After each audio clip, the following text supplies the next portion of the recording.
What's going on YouTube? Chris here. I want to bring you all an update today of Litecoin. Right now we're sitting at $152. We're up about 3.25%. What I want to do is look at Litecoin on the 1-day time frame today. We're going to be looking at some support areas, some resistance area, and we're also going to go through our Fibonacci retracement levels and see where we actually have found some support for Litecoin here.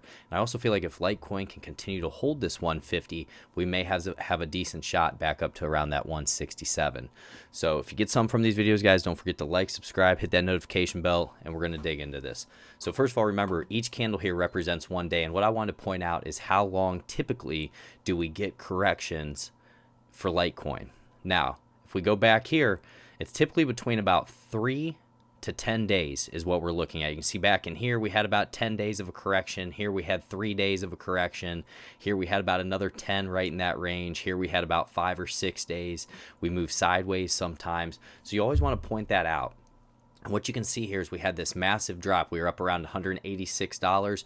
We ended up going all the way down to 110. So that's why we always talk about those limit buy orders in specific areas, like off that 50 moving average when we're starting to get overextended. And you can see we also had that climax volume come in. So there was a lot of profit taking up in this area where we had these doji candles, you know, rickshaw man candles, long leg doji candles, high wave candles, all that different type of stuff, longer wicks up here right at resistance.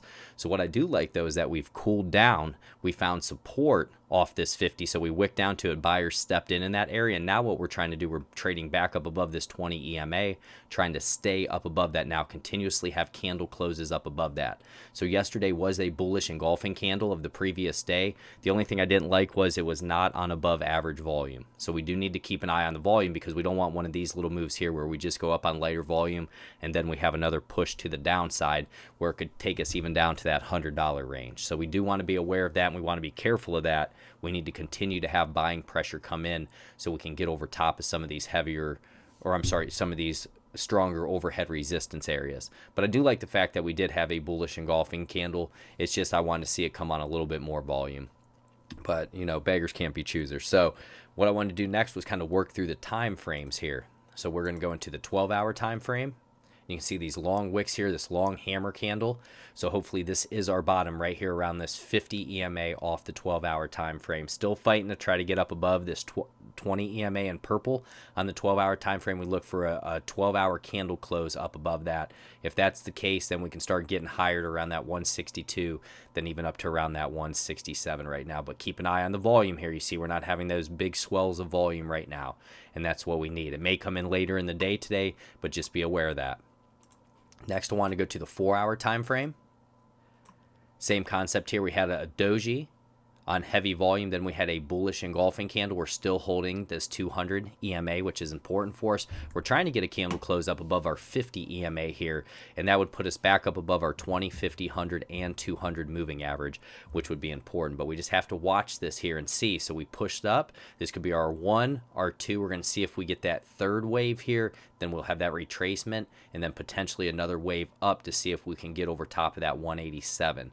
Now, if we do end up getting over top of 187, we target $200 psychologically. That big round number is what we'd be looking for. But we do like the fact that we're trying to hold and defend this 200 EMA on the 4-hour time frame. I like to see that, and that's at about $130.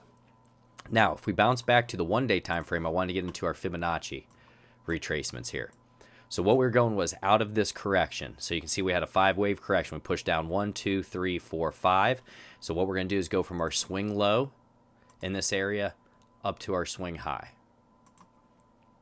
And what we ended up doing was retracing. We came pretty close to that 0.23, or I'm sorry, that 0.382.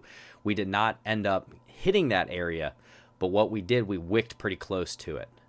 Now, what we're trying to hold is that 0.236. That's at 131. If we're able to hold that, that would be extremely bullish for Litecoin.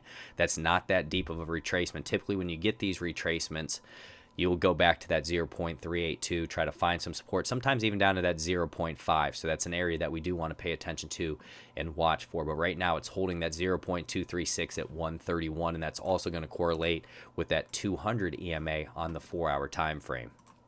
Now, if we get into Litecoin here on the technicals, On the 1 day time frame, we're looking at a 3 sell, 8 neutral, 17 buy, oscillators 2 sell, 7 neutral, and a 2 buy, moving averages 1 sell, 1 neutral, and a 15 buy.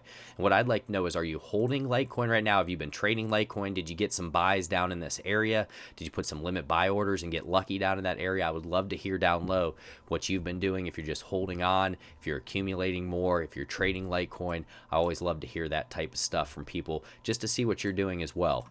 For me right now, guys, I've been trading Litecoin. I've been swing trading Litecoin. So up in this area, I had a trailing stop loss, got stopped out, got some more down in this area, and now I'm going to try to ride them back up, but paying attention to my stop loss area in case we do start dumping back to the downside here. So I want to be cautious, want to be careful, but we did get some nice buying opportunities down this area. And I'd love to hear if you had some nice buying opportunities, or if you've just been hodling the whole time, if you're accumulating more on the dips. I would love to hear what you're doing down low. So let me know down low, guys. God bless each and every one of you. You like me covering Litecoin, let me know down low.